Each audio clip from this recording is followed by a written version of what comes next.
Battle of the Tiger T618 octa-core Android 11 tablets. Justin is this one that I've been testing out for a few days now. A lot of you did ask to see my review of the Teclas T40 Plus. Very similar to this tablet, which is the iPlay 40 Pro. I've got a full review of this one also. So I'm going to review this one here in this video, but also do a comparison to this to see if it's going to dethrone this one, which is, to me, still really the best you can get for the price. So it has, as mentioned, that same Tiger T618 chipset, this one. It's got a 10.4-inch screen. It's IPS, 60 Hertz, fully laminated.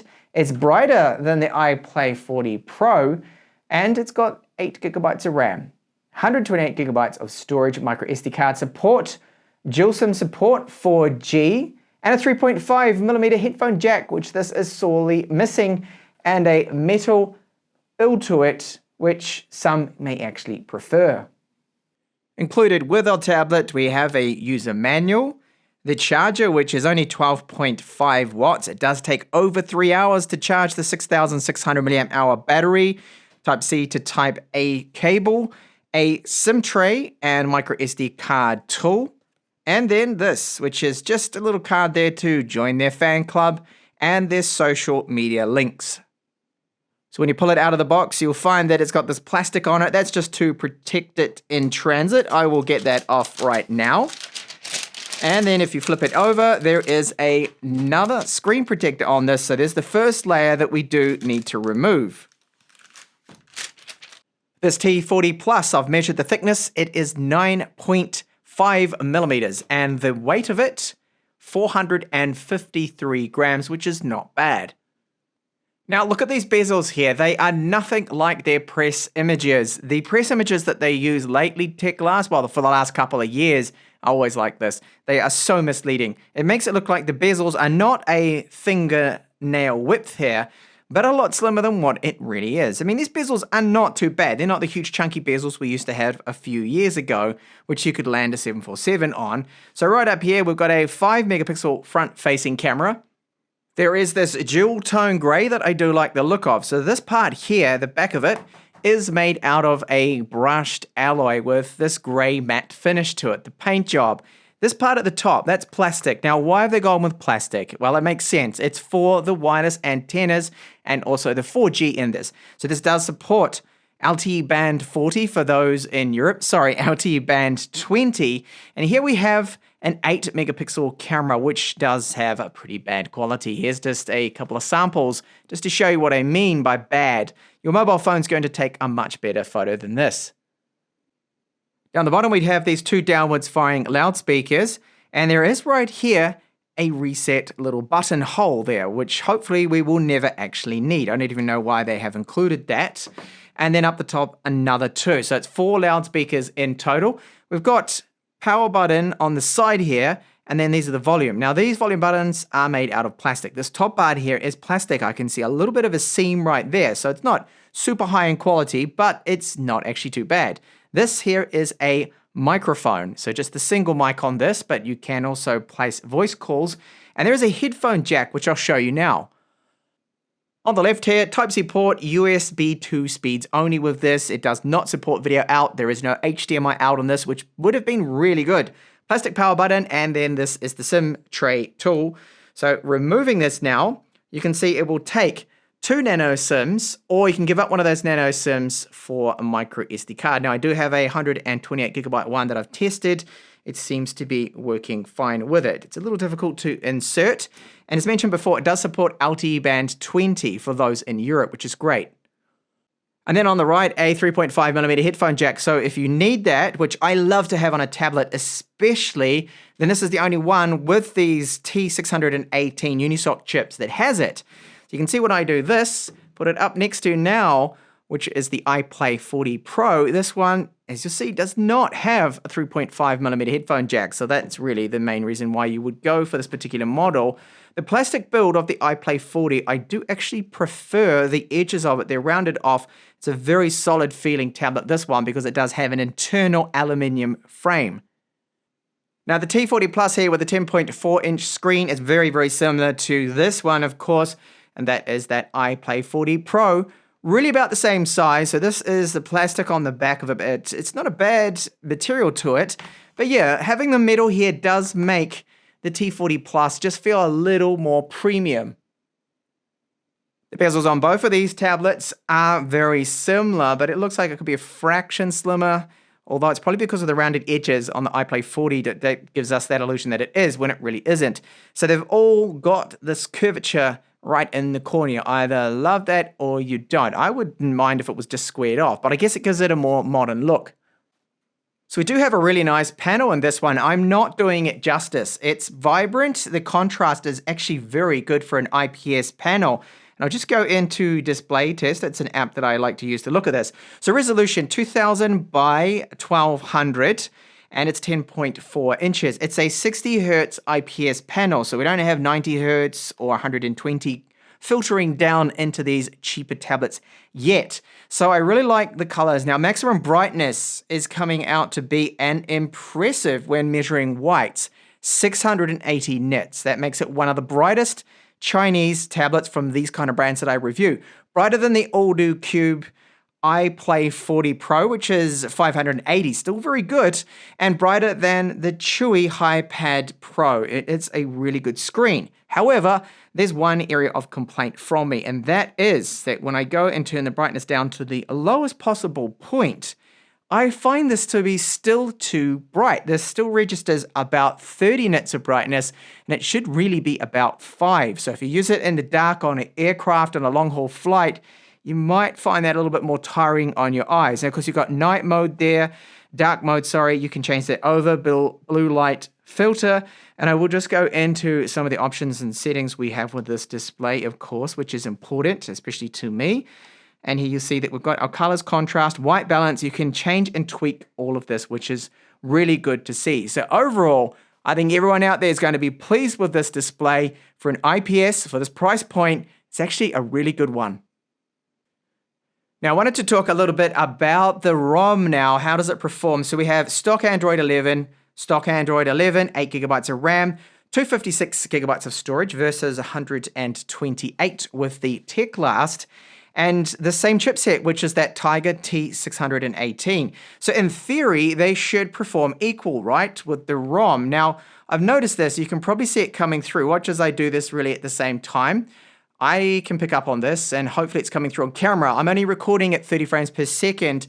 However, I can see that the fluidity of the UI, and even when I go into things like recent apps, I'm noticing that it is actually a little bit better on the Aldo Cube iPlay 40 Pro. Again, even though they have the same chipset, both using about the same level of RAM here, it's just down to the ROM optimization. Now, you can't really go wrong with both of these for the price point. I think it's acceptable, and I love the fact that they're stock ROMs. There's no bloatware, there's no silly custom launcher or anything like that, and just bring up all of our apps. That speed seems to be about the same there. Now, some benchmarks that I've run on both of these certainly do show that there is actually quite a bit of a difference. Even though they're the same spec of tablet, as I mentioned, with the same chipset, the GPS is clearly better on the iPlay 40 Pro. A bit of a difference there, it sees more. Now, both of these compared to a MediaTek or a Qualcomm-powered tablet are no way near as good as those. It's a little bit slow, the GPS. Wireless performance, so speeds topping out about 180 megabits per second on my iPlay 40 Pro versus the Teclast T40 Plus here, which gets a slower 131 maximum speeds there. And why is that? I think it's antenna design. It could be ROM optimization is why we are seeing that. Both sadly have a Widevine level 3 cert. This means Netflix, Amazon Prime Video, Disney Plus is stuck in standard definition, and it just does not look as good. Now, the only tablet that does have, out of the Chinese brands I review, Widevine level 1 cert now is the Chewy HiPad Plus Pro, which I have a review of in my channel. Now, a bit of a difference here with the RAM speeds. You can see here that the iPlay 40 Pro here does have better memory speed. And this is what I'm seeing too as well in use, that it just generally seems a little bit faster The score is reflecting that there. Internal storage speeds is another area where this one pulls ahead. The larger capacity is normally faster, and it is here. Clearly, you can see that the sequential reads and writes and the random reads and writes, which are impacting a little bit on that performance, well, they're very similar there, but it's definitely the iPlay 40 which has the better speeds.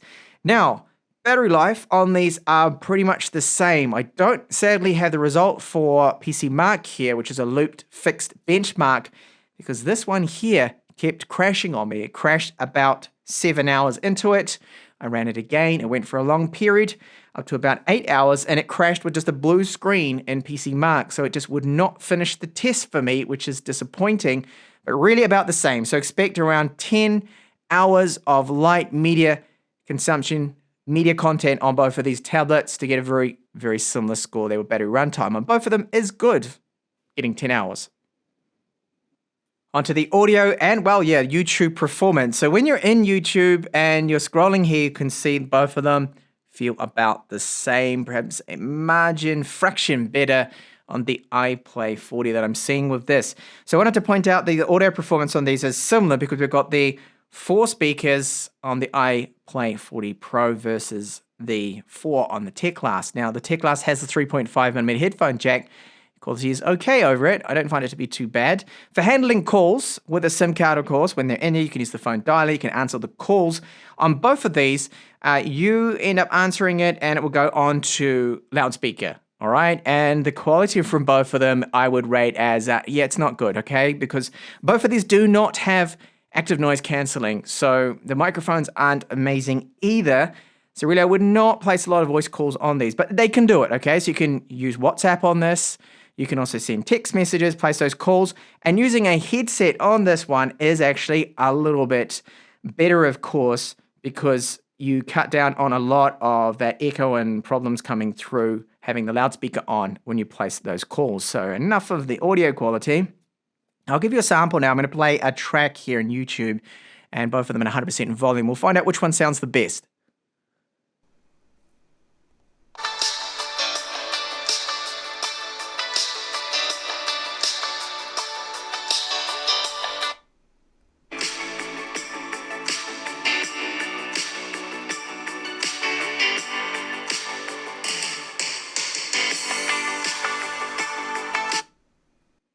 Wow, so what a difference between those speakers. It just means that 4 speakers on one tablet and then 4 on the other doesn't mean they're going to sound the same. Clear winner here was the iPlay 40. Richer sounding speakers with actually a bit of bass to them. So I definitely like to listen to these ones over that one, especially when it comes to gaming. It's just a shame that we don't have, of course, a 3.5mm headphone jack with the iPlay 40. However, you can use a Type-C to 3.5 adapter. Gaming performance. This title here is Genshin Impact, and you can see when you first load it up, which is what I've done now, there is a bit of choppiness to it. This is super demanding, this game, and it even makes flagships and mid-range phones that I tested on struggle with drop frames, as we are getting right now. Now, once it starts to cache things and fill up the memory with the area, it does improve the performance. So how does it feel compared to the iPlay 40? I really can't tell much of a difference. I don't know what just happened then. That's supposed to be really gradual. That effect of sunrise was just abrupt. So yeah, a little bit of lag, a bit of choppy, and not ideal really. But the main thing is, like I've said with other tablets, with this chipset, is that this game is still at least playable here on the lowest possible settings. PUBG here with the settings and this Tiger T618. It allows us to run the ultra frame rate on either balanced or smooth. If you want the better looking graphics, HD, unfortunately the frame rate then gets chopped down to high with this chipset. Let's take a look at how it performs. So it is only the low visual settings here, and it still actually looks okay on the screen, and not bad at all. I do like this particular IPS panel that they've gone with in this one, fully laminated. And just the contrast looks really good. I don't know if that's coming through on camera. So I managed to get 1 kill already. I did increase the sensitivity to where I like it, but I think I still need to tweak this a little bit to make it a little quicker and smoother there. And no like major lags or anything like that is taking place, so that's great. So when you look down the iron sights or down a scope if I had one, there is no problem there, no lag, so that's good to see. The game's playable, runs okay, and the kind of performance that I would expect out of a T618. So not a gaming monster, but adequate enough considering the price point. Ebooks look great on the screen, and this is a large PDF file, which I believe is about, 60 megabytes. It's not super huge, and it does not have any problems going through this fine. Now, if you do speed ahead, it has to play a little bit of catch up there. But it's actually quite good performance considering it's a low-end chip, isn't it? But the 8 cores does handle PDF files just fine. And I have it connected up here onto the 4G data, and it sometimes swaps over to 3G, but when I ran the test, it was on 4G. Not really impressive at all. So I managed to get 7 megabits per second for download and only 1 for upload. Now my network here and coverage is poor, but the modem that's in this one, even though it's got LTE band 20 that I'm currently on, it's not a great modem. It's not very fast. So this is the quality that you can expect out of the front-facing 5 megapixel camera. It is only 720p. It does not look good. I mean, at least we've got a front-facing camera, but yeah, poor quality right here. The rear camera can shoot in 1080p, but it's not a very good 1080p quality at all. In fact, it's downright terrible. So not good cameras on the Teclas T40 Plus. Okay, so final verdict. Did it beat the iPlay 40 Pro? It has in 3 areas. Okay, screen, a lot brighter, better contrast. It's a nice screen. The third, 3.5mm headphone jack, very, very important for a lot of people. So performance, however, of the iPlay 40 Pro, by the way, there's a review of this one on my channel, slightly better ROM performance optimization. The RAM speeds were faster on this model here, down to, I think, the RAM speeds and possible timings. That's the difference there. Faster storage, okay, another difference. Better speakers on this one too as well. So in some areas, the Teclas just can't compete there. And then the storage capacity of this one's 256 gigabytes, this 128. So if the screen is really important to you, that's the thing you want to go for, that 3.5mm headphone jack. It's still a very good tablet for the price for what it offers. But as I just showed you in this video, this one I think is still the one to go for now. Now both of these are missing out on a Widevine Level 1 cert. What does that mean? Well, Widevine Level 1 allows us to play Netflix in Full HD resolution. It's standard definition on this. Okay, Amazon Prime Video, standard definition. But for Netflix, there is one Chinese tablet, which is the Chewy HiPad Pro. I've reviewed it in the channel as well. It has a Widevine Level 1 cert. That is the only one out there out of these brands that I review. So good battery runtime, like it will go for 10 hours. This one will go for about 10 hours as well. The 4G support, you can place voice calls and micro SD card support there as well, which is great. The only thing that this one is really lacking for me is HDMI out. Would have been great to have, which neither of these do have. So thank you so much for watching my review here of the Teclas T40 Plus with the comparison against, which I still think is the champion here, the AudoCube iPlay 40 Pro.